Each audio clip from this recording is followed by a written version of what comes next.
Crisis on Infinite Earths, at least in my eyes, is the Arrowverse equivalent to Avengers Endgame. Now, with Crisis over, it's time to answer the question, which was the better crossover between Endgame and Crisis?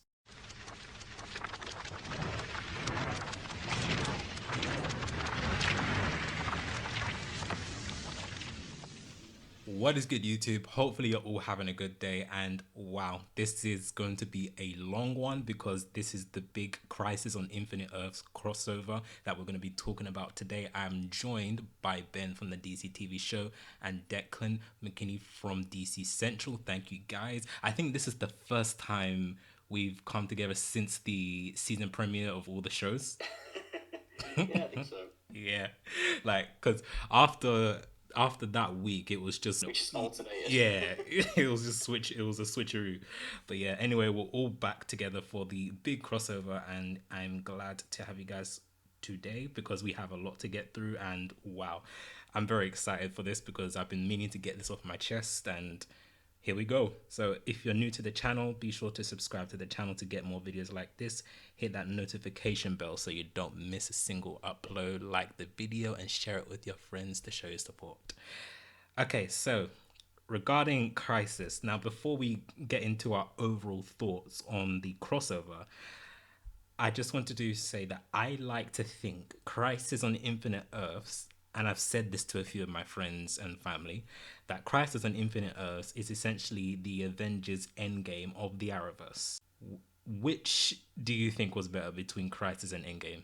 I think Endgame, personally. Okay, Ben?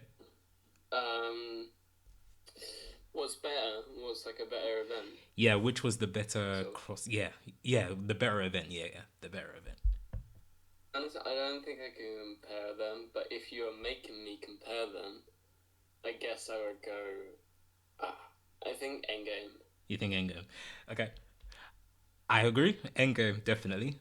But then again, Crisis was just like, it was such a fan service event. And it's just hard to not love it. But at the same time, I hate it for a few reasons. But we'll get to that we'll get to that literally shortly. But yeah, I definitely think Endgame was the better crossover. And it achieved, I think it did better at achieving what it wanted to than Crisis did, if you know what I mean. Yeah. Yeah, I definitely think that as well. That's not to say that the Crisis didn't, achieve what it wanted to do, because it did. It very did successfully, in fact, and it definitely got a lot of buzz, especially after a certain thing that happened, which we'll discuss in a minute. It got a lot of buzz, got a lot of people talking about the crossover, and hopefully this will bring in more people to watch the Arrowverse shows in general. Really, hopefully.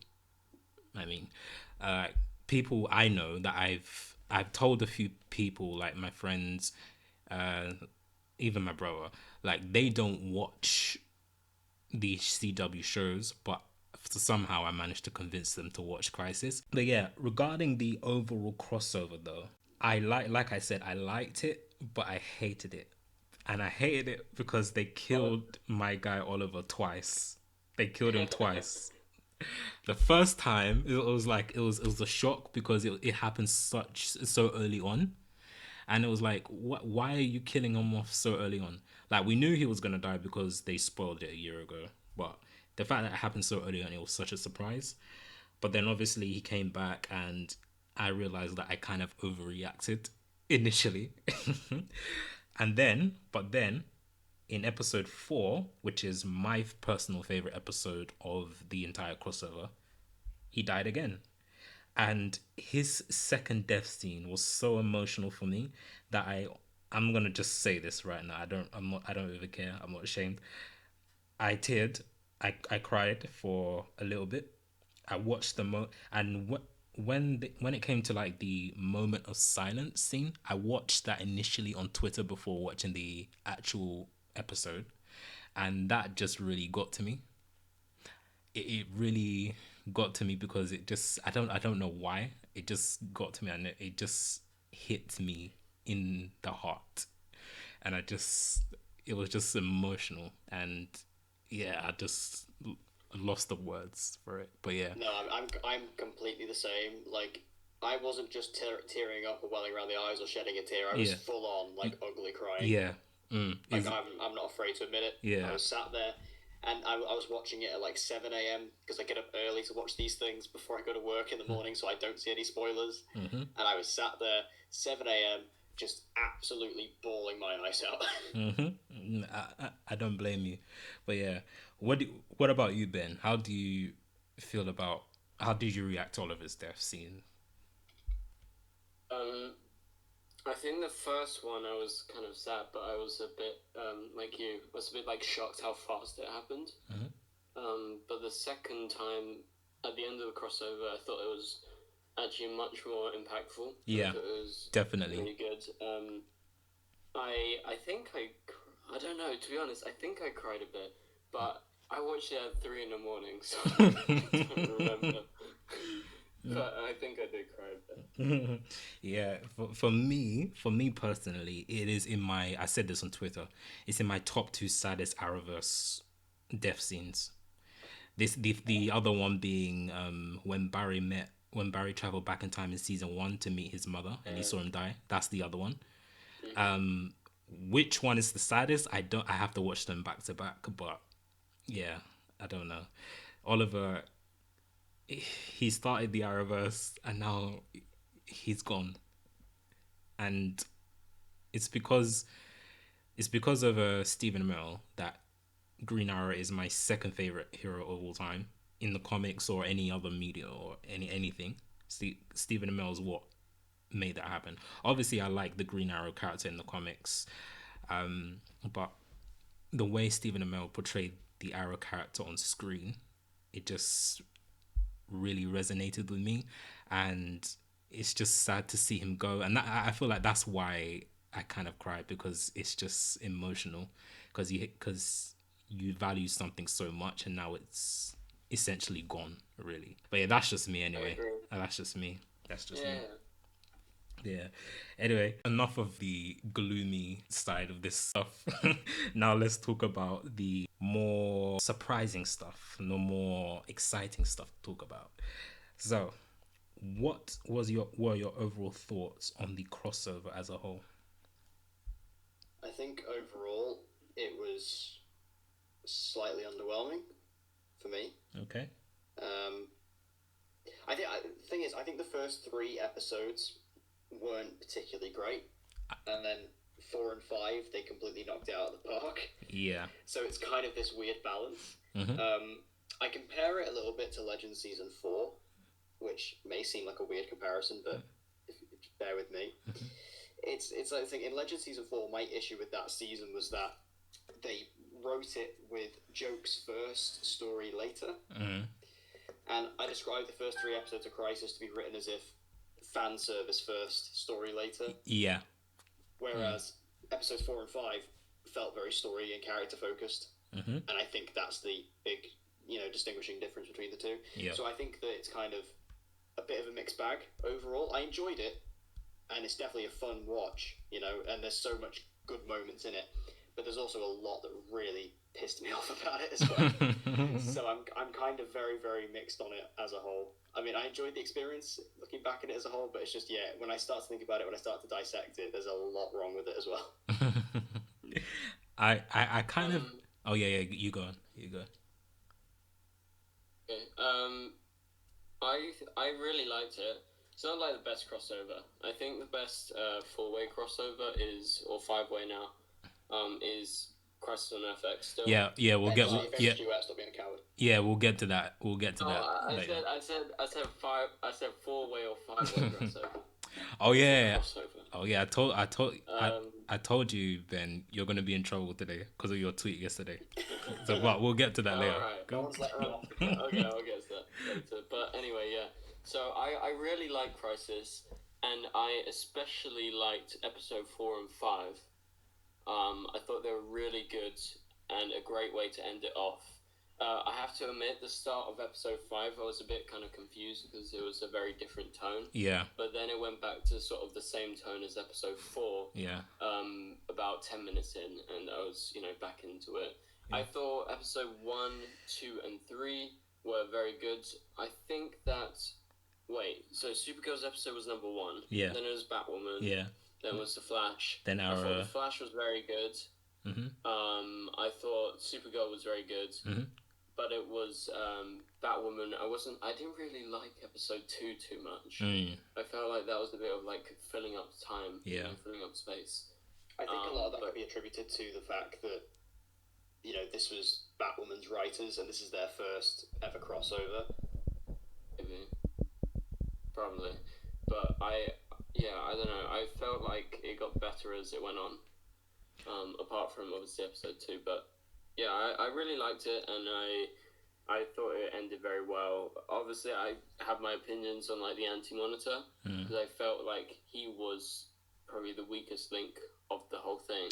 I think I kind of agree with you with that. Like that was one of such a sick character in the comics, but he's just very underwhelming in the TV show. Yeah, and I think the problem is that we didn't get enough of him. Like he appeared very sparingly, and for me, I just have a feeling that's because of budget reasons. That's just my feeling. I don't know, but he was definitely a very weak part of the crossover for me. He didn't live up to his name, in my opinion, at all. Yeah, he was very weak. What do you think, Declan, about Anti-Monitor? Yeah, that was a big bottle of weak sauce. I think that he's just, again, not in it enough, and we don't know anything about him. Yeah.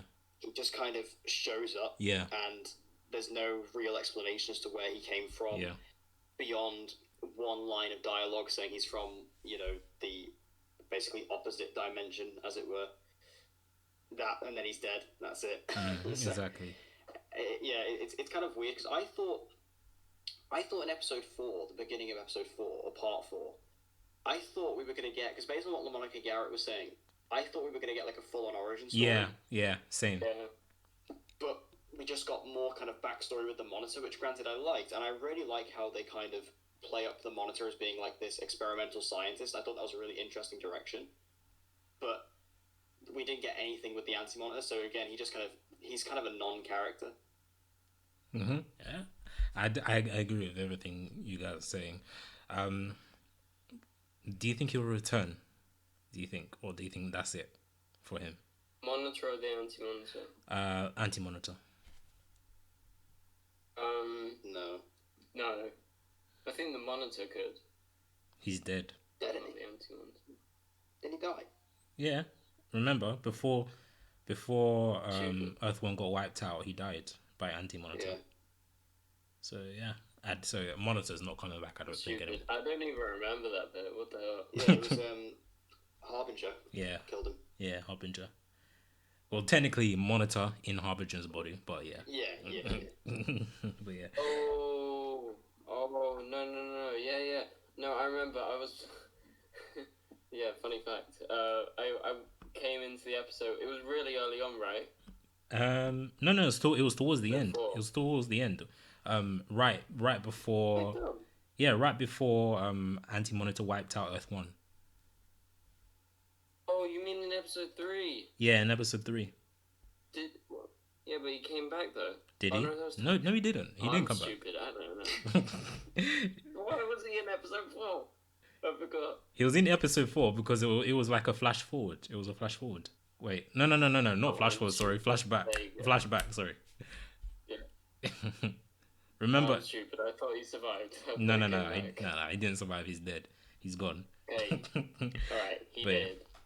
But yeah, anyway, what you were saying, Ben, was it? Yeah, what you were saying, Ben, about episode 5 feeling a bit odd at the beginning. I definitely agree with you. I think that's probably one of the worst parts of the crossover, the whole Bebo thing, because for me, yeah, I get what they were trying to do. They were trying to establish this was a Legends episode, but at the same time, this crossover is it's not like a typical Legends episode. You get what I'm trying to say, it's not like a typical yeah.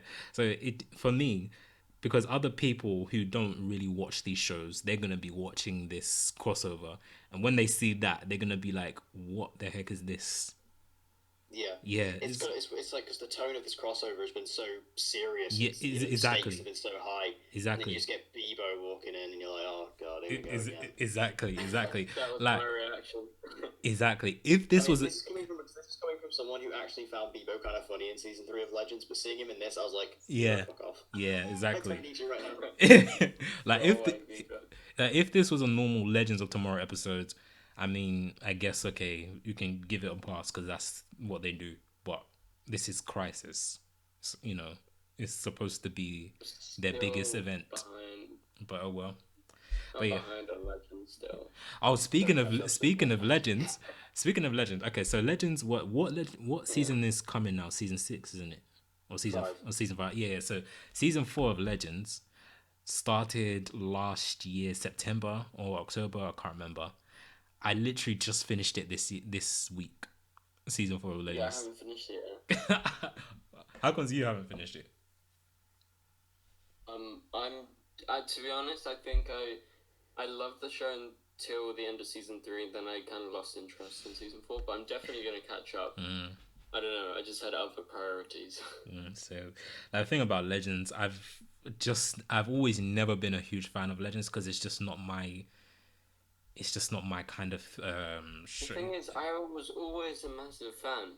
Especially, I know people don't like season 1, but I love season 1, and I love season 2. Season 1 was really love season 3. Season 1 was the worst for me. Season 2, that one I liked. I liked season 2, but season 1 was, I didn't like. I don't like Vandal Savage, the whole Hawkman Hawk Girl thing. Nah, definitely not. Hard pass for me. But anyway, moving on. Okay, so now let's talk about that. That one moment everybody's talking about.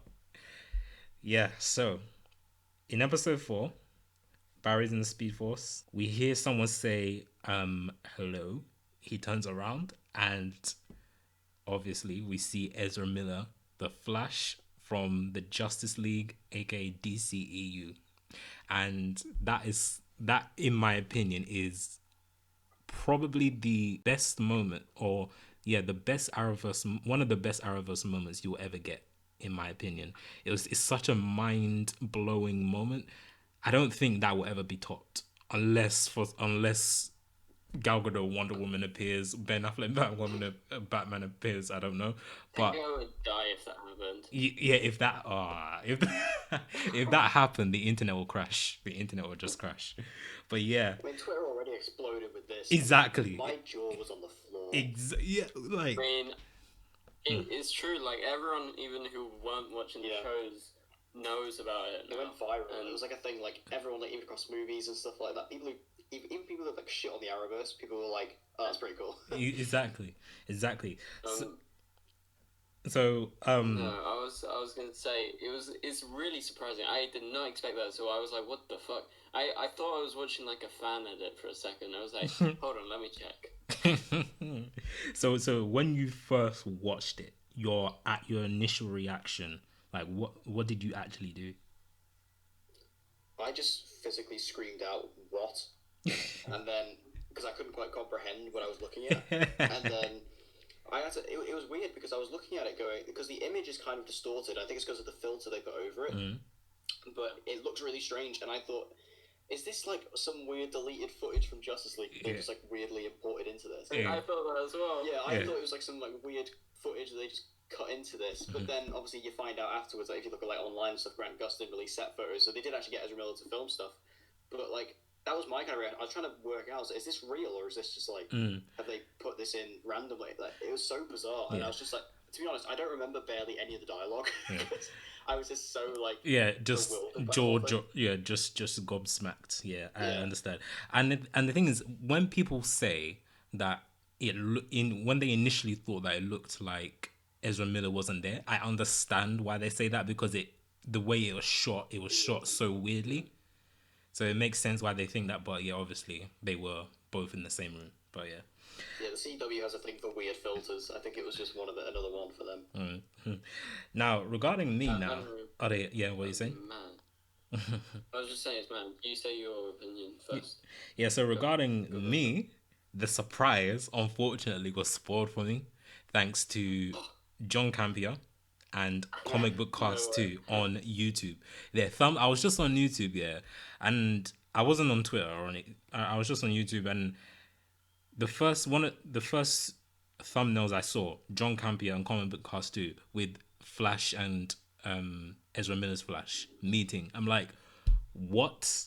And I'm like, wait, what is this? Is this like, I can't remember exactly what I was thinking. I was thinking something along the lines like, is this real? Did they just reference him, or did he actually appear? So then, because now I know that, yeah, something happened with the DCEU Flash, I just decided to, you know what, screw it, let me just watch it before actually watching the episode. So I went on Twitter, and then I saw the pictures, and I was like, what? I couldn't believe my eyes. I couldn't believe what I was seeing. It was I honestly wish I just experienced it whilst I was watching the show, because then my reaction probably would have been, I probably would have screamed so loud to the point where people in this house would have run down to find out what was going on. Yeah, it was mental. Yeah, it was. Ben, quick question: at what time did you upload your review? Like 4 in the morning. Oh, see, you're just you as bad.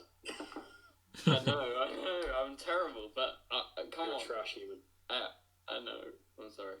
At least you didn't see it then.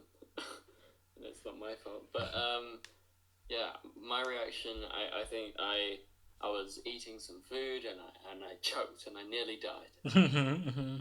I'm joking. I didn't choke on food, but, you know, pretty much that, but no food. I was just like, what the fuck? I literally had to check. I literally was like, am I watching like a fan edit of like this? Because I was like, surely this isn't happening right now. Like, I was not expecting that ever.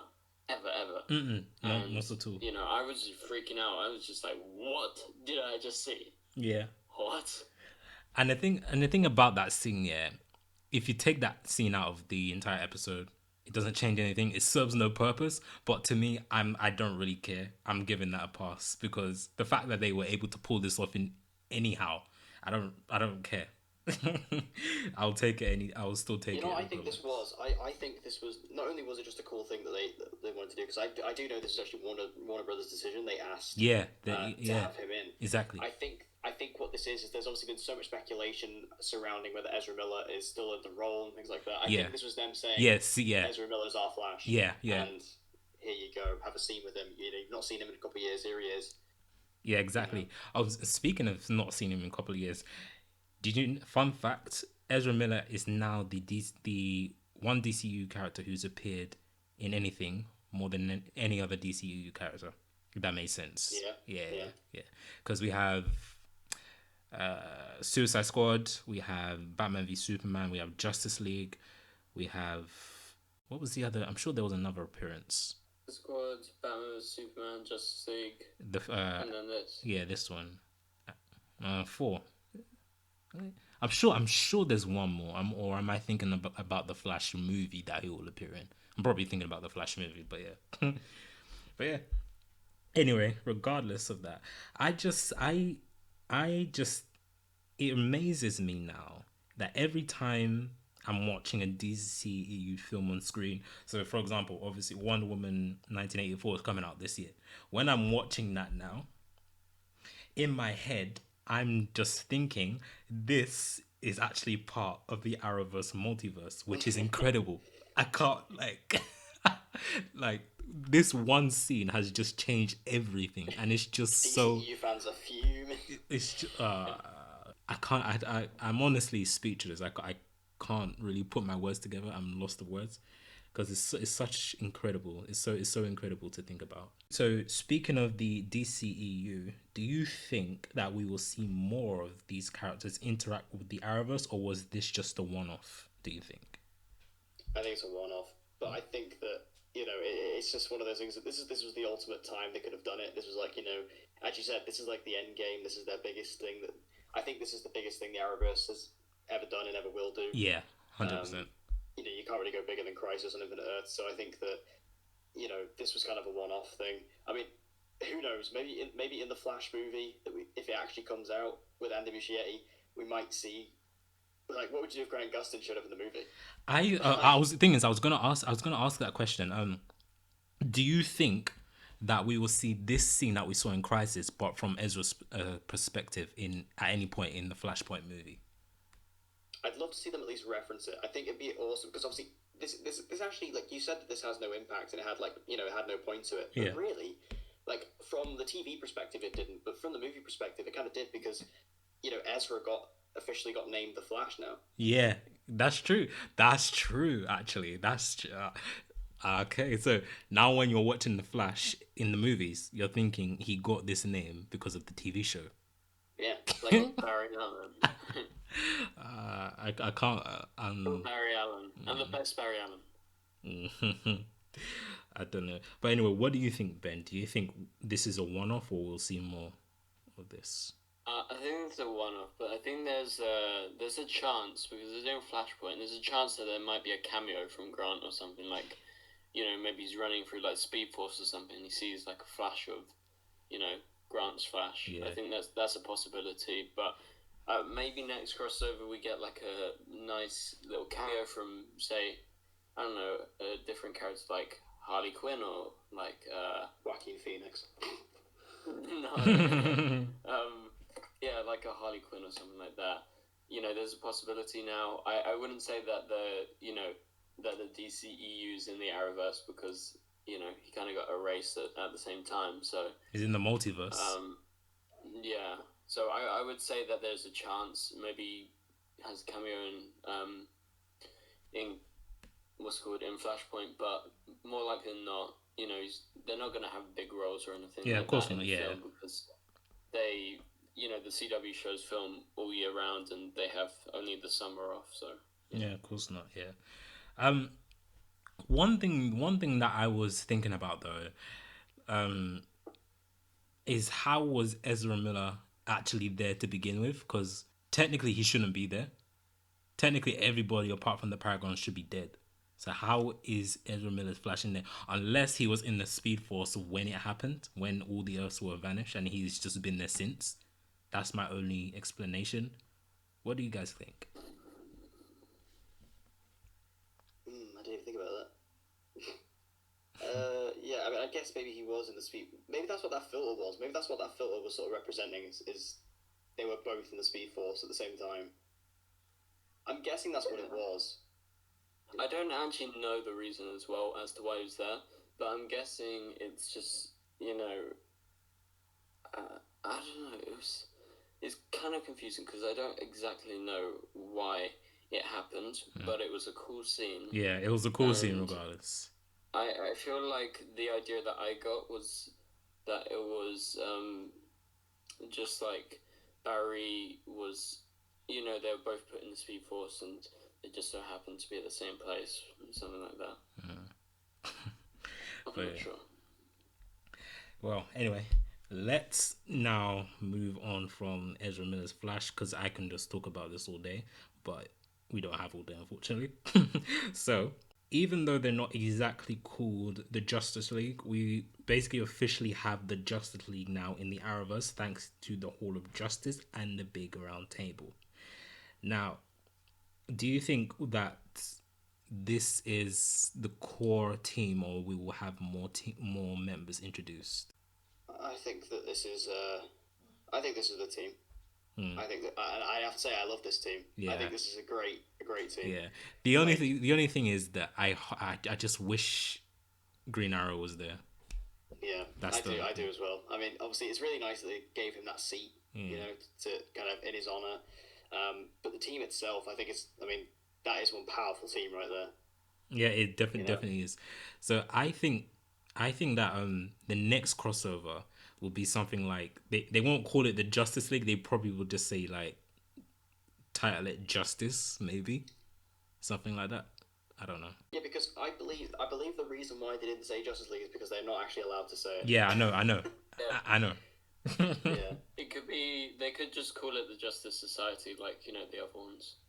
Yeah, they could, but that's just that's lame, to be honest. That's a cool name. No, I love that name. It's not not the name. I mean, like, they're supposedly the Justice League, and you're calling them the Justice Society. I feel like that's Call them the Super Friends. Yeah, the Super Friends, you know. I'm your super Oh god, no, friend. Ben, stop. There you go. But yeah, That was an open goal. I'd let that happen.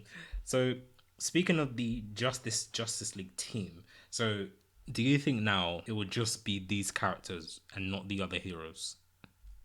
It would just be these characters. I think that obviously we'll have like this meeting point. Like this is what I guarantee the next crossover will begin.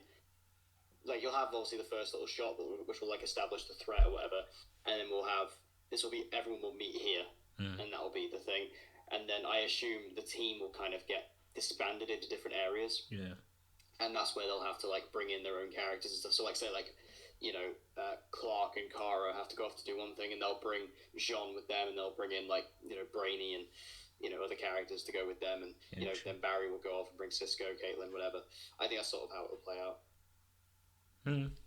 Yeah, I can see that. What about you, Ben? What do you think? Could you repeat the question again? Just quick. So now that we have the Justice League team, do you think that in all the crossovers now it will just be these heroes or the rest of the other heroes as well in the crossovers? I think it will be the other heroes as well. It won't just be them. I think that's just like Declan said. It's sort of you start off with them. They team up. They go to the Hall of Justice. They sit on the chairs. They're like, "What do we do? Let's go fight them," or something. I don't know what they talk about at the table, but yeah, there's obviously going to be the other characters because it's TV shows. The actors get paid, and they have to be in a certain amount of episodes. So yeah, true. It's going to be like a big team. Unless you're Katie Cassidy. Yeah. Don't get me started. Okay. Why? That's another big gripe I have about Crisis. Why wasn't she Why wasn't she there? Like she was there for like 1 minute, but it wasn't even. Well, I'll tell you why, Chris. Why? I found out today. The reason why Katie Cassidy, I believe Carlos Valdez, and I think it was someone else were not in this crossover was because they had to pay them crossover rates, which is more than a regular episodic rate, and they couldn't afford it. That's so. That comes from Guggenheim himself. That is so dumb. You can't afford. So you're gonna. I don't even know how to respond to that. I don't know how to respond to that. How do you respond to that? Because I don't know. I mean, it's not the dumbest thing I've ever heard. Like, it makes sense. It makes sense, but like it's just one of those things though. Because even on Arrow this season, they've set up Laurel so much. Like, exactly. That's what her connection with the Monitor and just nothing. Exactly. That's what I'm saying. Like, I get it from a business standpoint, yeah, or financial standpoint, yeah. But why did you spend so much time building up her character in Arrow season 8? It did. Yeah. And what was the point of giving her all these tests? Exactly. She wasn't going to be in it. Thank you. Exactly. Thank you. But yeah.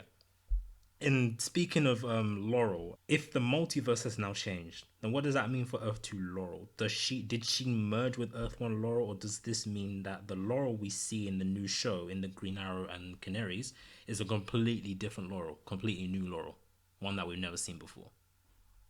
I've heard that the version of Laurel that's going to be in the spin-off is a weird amalgamation of the two. I don't know how they're explaining that or like what that actually means, because Earth 2 is still around though. That's the thing. Earth 2 is still around. Yeah, Earth 2 is still around, but it might be a completely different Earth 2 now. I think it's changed because you had Stargirl on there and stuff like that. Yeah. I don't know. I got the gist that it was changed. Yeah. I don't know. I think she's meant to be like this merged character of the two. I don't know. I don't know how that's going to work. I don't know how they're going to explain that. It sounds messy to me. Yeah, I guess we'll have to wait and see, I guess. What about you, Ben? What do you think? I think that, well, the impression I got was that Earth 2 and all these Earths have been changed because we hadn't heard of, like, Stargirl and, the Green Lanterns, even though, it's been referenced and stuff. So, yeah, I think the version of Laurel, she's going to be pretty similar, I feel like, in Green Arrow and the Canaries to, our version this season. I don't think she's going to change that much. Yeah, I don't see her changing that much. Anyways, it's a matter of wait and see. We only have to wait a few days anyway. Yeah. So one thing I wanted to talk about was Sarah. I wanted to give much props to Sarah in this crossover. For me, MVP. yes, yeah. For me, MVP. Well, her and Oliver MVP in this crossover.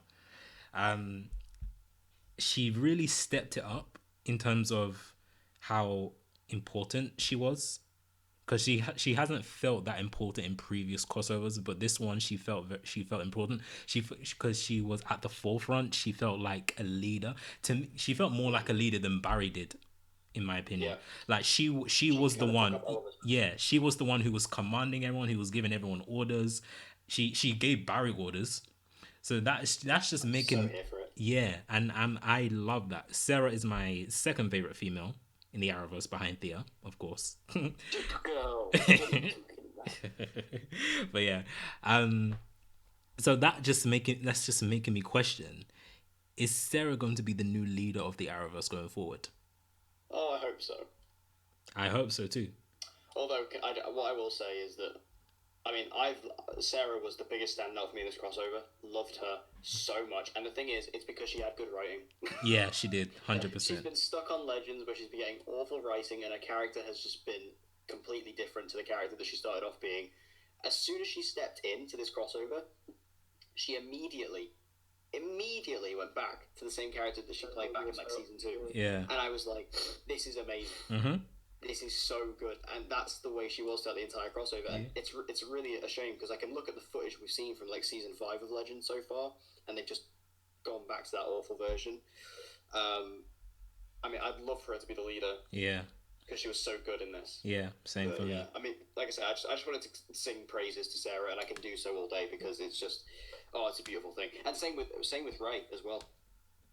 Yeah, Ray kind of stepped up a notch a bit too, but I still prefer Sarah. Ben, what do you think about Sarah? I thought Sarah was really good. I was kind of surprised as well, because I was like, I don't know, Sarah's never like been such a big thing in these crossovers. Exactly. And seeing her, especially in the last 2 episodes, I was like, damn. Okay, so it's like her and Barry running the show then. Exactly. You would think it would be Barry and Supergirl, but no, it seems like it's going to be Barry and Sarah. And I really liked it. I thought she was really good.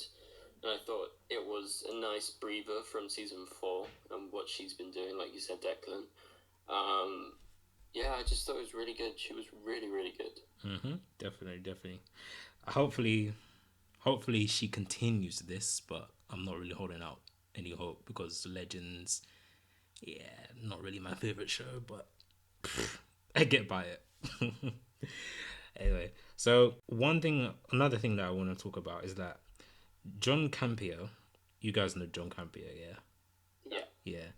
He always points this out, and it's become more and more apparent every time I see him on screen. But they treat Tyler Hoechling's Superman like trash, and you don't do that with Superman. I don't even care if he's a secondary character. So so for example, he was the only one in the was it the final battle? Yeah, in the final battle, who was caught by Anti-Monitor, and he couldn't get out of his grip. This is Superman we're talking about. Superman couldn't. I don't care how strong Anti-Monitor is, and he was bare struggling. He was struggling so much. That's just one example. Second example, in this same crossover, in episode 1, I think, he blacked out first in comparison to Kara, when I can't remember exactly what they were doing, but they were doing something. Was it with their breath, or was it laser eyes? What, with their breath? I can't remember, one of those two things. But yeah, he blacked out first, and he's always saying how Supergirl's essentially better than him in every way. I don't care if Supergirl is, the lead of the show. This is Superman. You don't do that to Superman. I don't know. That's just me. What do you? I disagree. Oh, really? Okay, explain. I know you love Supergirl, so. If it was the comics, I'm like, yeah, of course it's supposed to be Superman, but this is, it's a TV show. It's not the comics, and I don't really mind who's more powerful because, you know, it's not about Superman, it's about Supergirl. So I find that it's more important that, you know, it's more about her than him, because if he was more powerful, it'd be like, why isn't he here? So I think it's true that, you know, she's evolved to be more powerful. And in regards to John Campea, I like his channel, I like watching his stuff, but I just can't watch his Arrowverse stuff because he's like very. It. And I've watched his rants on Superman, and I just can't get through.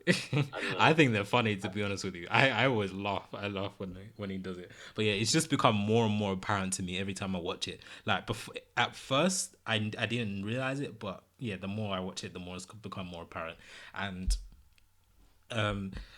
what was I going to say now? Yeah, so Brandon Routh's Superman has had much more impact in a lesser amount of time than Tyler Hoechlin's Superman. I prefer his Superman to Tyler's, but it's not Tyler's fault. It's just the way he's been handled by the showrunners or the writers. And what you were saying about it's Supergirl show. Yes, it is Supergirl show, but there's other ways you can put Supergirl. There's other ways you can make Supergirl look strong without degrading Superman. You know, that's just that. He's degraded. I just think he's a bit less powerful. It's not like he's not powerful. You know, it's still degrading because he's supposed to be. It's still degrading. Not that much. And what are your thoughts? Not that much not that much that it like annoys you. I find it's like a fine amount. Fair enough. What are your thoughts, Declan, on this? I mean, this version of Superman is definitely underpowered to what he should be. Mm-hmm. But kind of what Ben said, I don't really mind it because it's, at the end of the day, it's something that we all just kind of have to accept at this point, given the fact that Supergirl is the priority character here. Yeah. And it's always going to be written to be that way, unfortunately. And to be honest, it doesn't really make a difference because this may be a bit of a hot take, but I kind of see Superman and Supergirl as basically the same character anyway. Like, they are literally the same character. Yeah. So I don't really think it makes that much of a difference. And it's going to be interesting going forward because obviously the reason why they've always done it is because Supergirl had her own show, Superman didn't. Superman's now getting his own show, so and now it'll be interesting to see how that kind of works. And now suddenly they're going to make him very powerful. Yeah, so to me, it doesn't really make a difference, and it doesn't really bother me all that much. You know, I understand why people get annoyed by it, but me personally, I'm not that fussed. Maybe it's just me being a bit over. There are a lot of people who are like that. There are a lot of people who agree with you. It's not just you. Okay. At least I'm not alone. In fact, I'm not alone because I basically got it from John Campea. Yeah, no, you're definitely not. Okay. Anyway, it's also confirmed that Doom Patrol and the Titans are taking place on different Earths. Their shows, because as we see at the end of Crisis Part 5, all the new Earths and Doom Patrol and Titans are on different Earths, and it makes sense because when we saw Doom Patrol. What did I say? When we saw Doom Patrol in the Titans episode in season 1, obviously the Chief in that episode and the Chief in the Titan show were very different. Obviously, the two actors were the two different actors, but the way they were portrayed are vastly different. So it does kind of make sense. And also, Crazy Jane as well was not in the Titans episode, but she is in the show. So having them on separate Earths does kind of make sense, and I'm glad they kind of explained it in that way. I don't know. Do you guys watch Titans and Doom Patrol? Behind. You're behind. I need to catch up, but I really like Titans. I haven't actually watched any episodes of Doom Patrol yet, but really, I want to though. Really? Yeah. Wow. You should. It's very good. I was really busy last year. To be honest, I need to catch up with a lot of stuff. So. You need to catch up with a lot. Wow. So when all these MCU Disney Plus shows come out, you're gonna be what, 2 years behind? Yeah. The only Disney Plus show that I want to watch is Obi-Wan. That's it. Nah. Well, really? Don't care about anything else? Not right now. Until I see a trailer. Yep. Sorry. Okay, fair enough. Anyway, moving on. So one thing that I realized is that the Arrowverse obviously is named after Arrow because Arrow was the one who started the Arrowverse. He's the one who kicked it off. And at the end of episode 4, Oliver technically, literally created his own Arrowverse. The Flashverse or the Superverse. There you go. Nah, it's not a superverse. It's the Arrow. It's literally an Arrowverse now because it was created by Oliver. Literally an Arrowverse. So how fitting? How It's an fitting? Oliverse. How fitting that was. That was just a fun thing that I just realized. Speaking of Oliver, do you think he will ever return? Yeah. You think so? Yeah. How? I think it's too big of an opportunity to not to. And also, it's one of those things where this is a comic book universe. Yeah. Death doesn't mean anything. Yeah, true. He will be back at some point in some way, shape, or form. How? It's like the thing So everyone's talking about at the moment. Yeah. Like everyone's talking about at the moment. Like as a sort of digression, everyone's like, "Oh, will Robert Downey Jr. ever return?" Of course he will. Yeah, he will. Of course he will. Yeah. And Stephen Amell will as well. I hope so. Well, I don't think he will like a large capacity, obviously, but Yeah. like I think we'll get an odd cameo here and there in some way, shape, or form. Whether it's like an alternate Earth Oliver or time travel or whatever. Yeah. We'll see. There'll be a version of Oliver somewhere. Yeah, I hope so. Fingers crossed, because I don't know what I would do without seeing Stephen on my screen. I'm fine that Oliver's not around because we've got Mia Smoke now. Are you joking? Just Wait, kinda, like, are you actually joking? No, he's trying to trigger. He's trying to trigger. I'm not gonna let him win. Yeah. Alright. Okay. I win. I always win. All right. So let's now talk about the rankings of the episodes. How would you rank each of the episodes of Crisis? 4, 5, 3, 2, 1. 4, 5. Damn, that was quick. That was so I quick. thought about it. Okay. I see you. Alright, I would say 4, 5, 3, 1, 2. 4, 5, 3, 1, 2. Right. My one is 4, 3, 5, 1, 2. Or, because I have two. Because I'm not sure about one or two of the episodes. 4, 5, 1. No. 4, 3. 4, 3, 1, 5, 2. So the first one we have 4, 3, 5, 1, 2. And second one 4, 3, 1, 5, 2. Because it's between. Because I'm not sure which one I prefer, episode 1 or episode 5. I'm saying because, like I said at some point earlier, I'm not a big fan of the Bebo stuff in episode 5. So that if it wasn't for the Bebo stuff, episode 5 would be higher than episode 1. But yeah, so for me, it's like they're neck and neck. But I don't know. I'm gonna rewatch I'd say if it wasn't for like the first 5-10 minutes, 5 would be the best. Yeah. That's what I'm saying. Okay, so lastly, how would you rank each of the crossovers? Ben, do you just want to go out first, just so you can send yourself to the grave? Okay, ready? Yep. 3, 2, 1. I'm gonna start from 8 and I'll go to number 1. Flash versus Arrow. That was the crossover a while back. That was the first crossover. 7. That was the second one, I think. Was it the second one? No, it was the first one. It was the first proper one. Yeah, first official one. Yeah. And then What? 7 is Heroes Join Forces. That's the Vandal Savage crossover, the second one. That was called Legends of Yesterday, wasn't it? No, it was called Heroes Forces. Okay, fair enough. Yeah. That was the name of the episodes, was Legends of Yesterday and Legends of Today. Oh, okay. But yeah, the actual thing I believe is called Heroes Join Forces. Okay. And then number 6 is Invasion, aka Heroes versus Aliens. Number 5 is Elseworlds. Number 4 is Crisis on Infinite Earths. Number 3 is World's Finest, the Supergirl and Flash crossover. Number 2 is Crisis on Earth X, and number 1 is Duet. Yeah, okay, so now this is the time where you are in trouble. Why is Duet number... Why? Right, Ben, can I just say something? Yeah. Right, this is take this from someone who actually really likes Duet as a crossover, someone who is a major fanboy of Glee, I'm not afraid to admit it. How is it number one? Exactly. Out of all these crossovers, you have Earth X, Infinite It's Earths. the episode I go back to the most. What? So what is this your favorite episode in any Arrowverse show? Yeah, it's my favorite episode ever. What? Why? Because it's the best. No, it's not the it's best. everything that I love.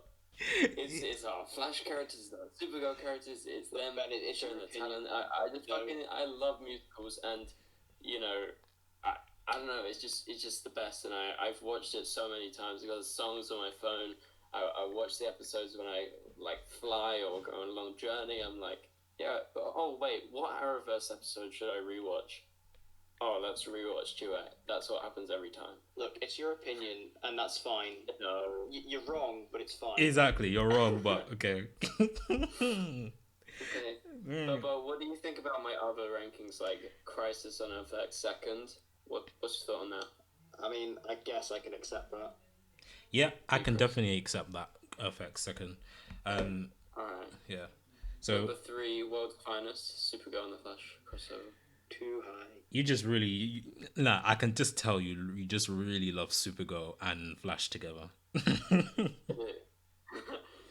but it was like I love that episode, but also when that happened, I've been watching Supergirl since it first started, before it was like part of the Arrowverse, and I remember when this episode came on, I totally forgot that they organized a crossover, and I heard the Flash music. I was like, what the fuck? And then I saw him running, and I just remember, well, it was like 3 years ago. I remember just freaking the fuck out over the whole episode, and I was like, just dying. And yeah, it's the best. I love it. I watched that quite a lot as well. Crisis on Infinite Earths 4, what do you think? I think that's fair. I would probably put it a little bit higher, but that's fair, I guess. Yeah, I can accept that. Okay. 5, Elseworlds.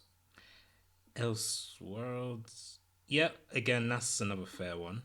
Because Elseworlds is a weird one, because it's not like one of those big level crossovers like Crisis or Invasion or Earth X, but at the same time it's just a fun crossover. Really, it's not a crossover that you can take too seriously. That's just the way I view Elseworlds. But ranking it will depend on what you're looking for in Elseworlds, in terms of how serious you wanted it to be, what were your expectations for Elseworlds. That's how I will view it, if that made any sense. I really liked it. I really like all the crossovers, to be honest. Yeah, I like even the duet one. The one that I'm criticizing you about. I liked it. I liked all the crossovers, but duet shouldn't be number one though. Yeah, 6, Invasion. I really like that. I don't know. I think I would flip that maybe with Elseworlds. Yeah, I would as well. Okay. Yeah, I think Invasion is one of the best ones, to be honest. Okay. And then Hero. I actually really like the Heroes Join Forces, the Vandal Savage one. I know not everyone's a big fan of him, but I like that crossover. Yeah, I liked the crossover. I remember that, but I remember though when Hawk Girl just literally just ran into a knife and died. I remember that. But yeah, the actual crossover though in that, it was good though. I remember when everyone died, when Vandal Savage killed everyone, and Flash was the only one who survived, and he ran back. That's cool. Yeah, Felicity got burned alive. That was great. Yeah. No, I like Felicity. Just had to make a joke. I don't want the Felicity stands to start ranting on this video. But yeah, what are your rankings, Declan? So at the bottom, Ben, brace yourself as duet. I mean, again, I like it. I like it, but it definitely has to go at the bottom. Yeah. It's just kind of pointless. It was done just for purely fan service and kind of for the Tumblr fans, really. You calling me a Tumblr fan? Yes, but it's fun. I do enjoy it. I do like the music, you know, and it's kind of cool because, especially because the cast of Flash and Supergirl both equally are filled with Broadway talents. So to kind of bring them all together to do stuff like this was really nice. They even chucked John Barrowman in there, which made no sense at all, but whatever. I accept it. He had no reason to be in that crossover. And then after that, I have Heroes Join Forces. In terms of like the big crossovers, this is definitely the weakest one for me, just because I don't find it particularly memorable, and the story, from what I do remember, was boring. What was the story anyway? I can't remember. Yeah, it's just the whole Vandal Savage stuff. I mean, it was all set up for Legends. I know it was about Vandal Savage. I just can't remember what the actual story was about. No, I think it was Vandal Savage chasing Hawkgirl and Hawkman, something like that. Yeah, and it was just dumb. And then it also had all that horrific stuff with, you know, this is when Felicity was at her worst. Was when they started doing all this stuff when Oliver finds out about his son and all that. Yeah. I hated it. It was terrible. So yeah, it's got some good moments to it, but for the most part, it's pretty unremarkable. Then I got World's Finest. World's Finest was good. It was fun. I liked it. But what was really cool about it is that obviously, like, it was a crossover between networks. Yeah. And it was kind of representing that obviously Supergirl was going to the Arrowverse. That was cool. It's a really fun little one-off episode just to have Flash come in and interact with Supergirl for the first time. So I like that. Then I got Flash versus Arrow. That was the first proper crossover. That was awesome. Just seeing them, you know, have their first proper attempt at it was really fun. And it was just because it felt really small scale, but still really nice at the same time. Then I got Elseworlds, which, while I did find Elseworlds disappointing, I still do. Just because I feel like Elseworlds was them basically throwing a bunch of shit at the wall and seeing what sticks. I still think it's a very, very enjoyable crossover. And even though, again, it's kind of set up for Crisis, it's just kind of like a fun one that, while they did have just a bunch of fan service stuff in there, it also had a lot of cool moments. And I like the story overall. I do enjoy the story of, like, the Book of Destiny and all that. Yeah. I thought that was cool. And we got a lot of cool cameos and stuff like that. Then I got Crisis and Infinite Earths. Obviously, I've already said all my thoughts on that. Then in second place, got Invasion. Loved Invasion. That was like really like peak Arrowverse crossover content right there. Because it was kind of like the first one where they properly got Supergirl involved. So they really got to play off of that really well. And then top one's Crisis on Earth X. That's definitely the best they've ever done. That was... It felt so refined. The story was awesome. The villains were awesome. All the character interactions were great. Yeah, especially I loved the concept of Crisis on Earth X, and actually going to Earth X was fantastic. So I loved it. It's awesome. Yeah. So with me, how I would rank the crossovers would be number 8. Can you guess what number 8? I'm sure you guys can guess what number 8 is. Crisis on Earth X. Oh wait, I got it. Crisis on Infinite Earths. Number 8. Okay, let me refine this. Number 8 to being the worst. Don't say it. Don't say it, man. Obviously, Do It. Don't say it. Do It. Do It is the worst one. It was a fun episode, I will admit, but yeah, it's the worst one. This is reverse psychology. Like, you guys have been twisted by the anti-monitor. It's actually an woman. So, it's confirmed. Number 7, we have Heroes Join Forces. Number 6, we have World's Finest. Number 5, we have Flash versus Arrow. 4, we have Elseworlds. 3, we have Invasion. I'm going to let you guys guess which one I prefer between Earth X and Infinite Earths. Well, Earth X is definitely number 1, because if it's not, you're wrong. Yeah. Well, Duet better be there. Well, if you say Earth X as my number 1, you are correct. Earth X is number 1. Crisis on Earth X. This is literally the same, except for you've swapped Invasion and Crisis and Infinite Earths. Yeah, well, to be fair, Arrow is our favorite show. Green Arrow is our favorite DC hero. So I think what this shows is that out of us, we're the intellectuals, Chris. Yeah, we are. We think alike. That's the thing. Yeah, we actually share similar opinions on a lot of things. That's funny. But yeah, the reason why I chose Earth X over Infinite Earths is because Earth X had a better story, whereas Infinite Earth was more fan service than story. But don't get me wrong, the fan service in Infinite Earths was just wow. blowing, and I do appreciate that. But nothing beats a good story for me. That's why Earth X is better, in my opinion, than Infinite Earths. Yeah, it's the best story for sure. Yeah, definitely. And also, apart from Duet, I'm talking. Let's not talk about Duet. But yeah, and also the Martin Stein death in Earth X, that was very sad as well. That's the saddest death ever. I think it's up there, but it's hard. It's for me. And the thing is, what's amazing about it, I've never even been a big fan of Martin Stein, and I found that scene incredibly sad. Incredibly sad. I was never a big fan of him, but it was so sad when he died. And it's definitely in my top, let's say, top 5 deaths in the Arrowverse. My top 2 were when Nora died in season 1 of The Flash, and when Oliver died in Infinite Earths. I'll probably say Martin Stein's death would be number 3, probably. Yeah, number 3. Those would be my top 3.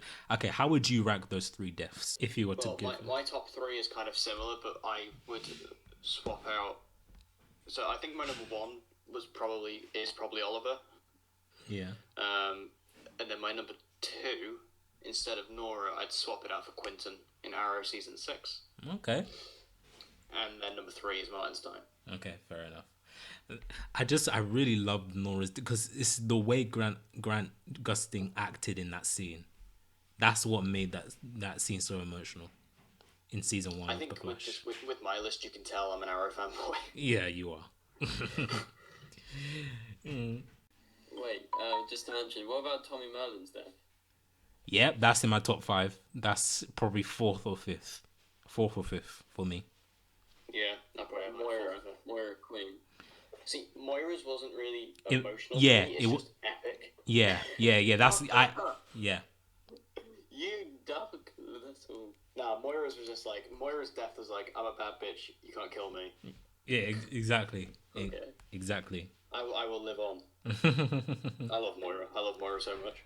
What about Laurel's death? I was sad, but I was also sad that like this is bollocks. Yeah.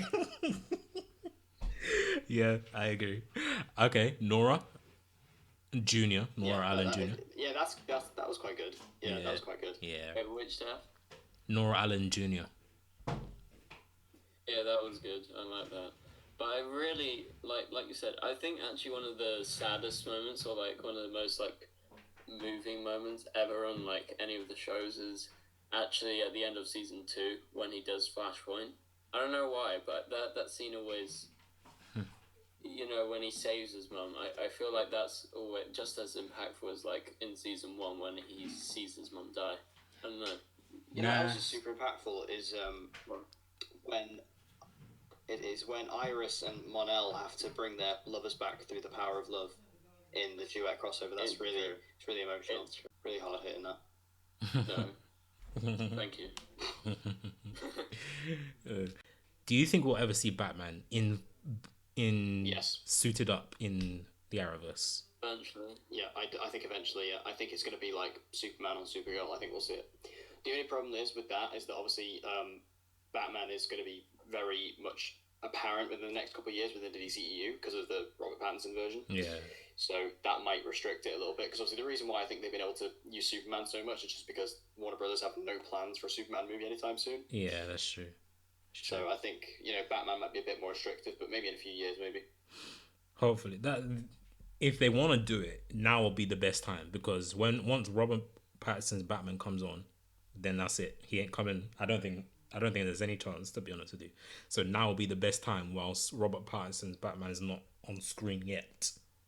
But it doesn't seem like they have any plans. So can we appreciate how good Robert Pattinson's going to be as Batman? Oh, yes. Yes. So excited. But anyway, yeah. I was on the set for that the other day. Wait, you were on the set? Yeah, they were filming in London. Were they? I went. Oh, I think I remember. I saw your tweets about that. So, wow. Wait, so did you actually see them acting? So I came a bit too late, but my friend saw them. But Robert Pattinson, I'm pretty sure it was only a stunt double that day. But did you see what was the bat suit there? No, the bat suit wasn't there. There was like FBI people like you know, it was like an event. They were filming in Somerset House. Yeah.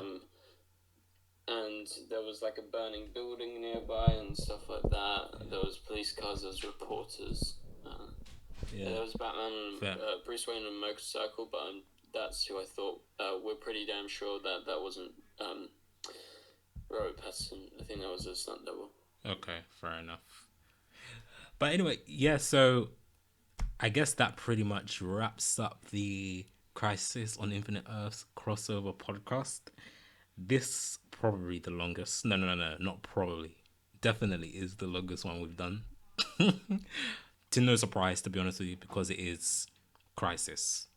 But thanks for coming on, and hopefully we'll be able to discuss more on the shows next week, especially with Arrow ending in 2 weeks. I definitely have a lot to talk about with Arrow. Yeah, sad time. I'm gonna be very emotional, but that's I don't want. Be happy. More duet for me. Sorry, Declan. Sorry. All right, I'm sorry. You can kill me if you want. Yeah, you're cruising for a bruising. How would you guys rank the crossovers? Where would you rank Crisis on Infinite Earths? Do you think it's the best one or the worst or whatever? Let me know in the comments.